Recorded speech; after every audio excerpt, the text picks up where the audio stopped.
ta upp istäcken i onödan. Filma det där.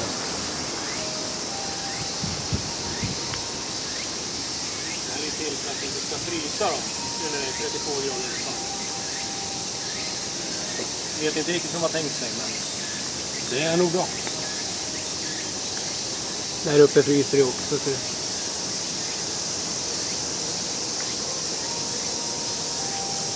inget ställe för att skydda man. Det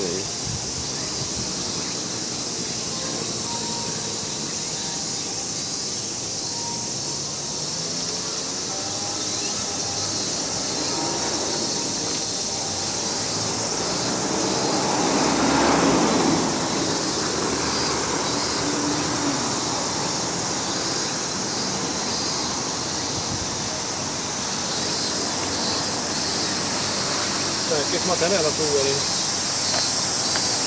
Va? Det verkar som att det är några toer in. Någonting är...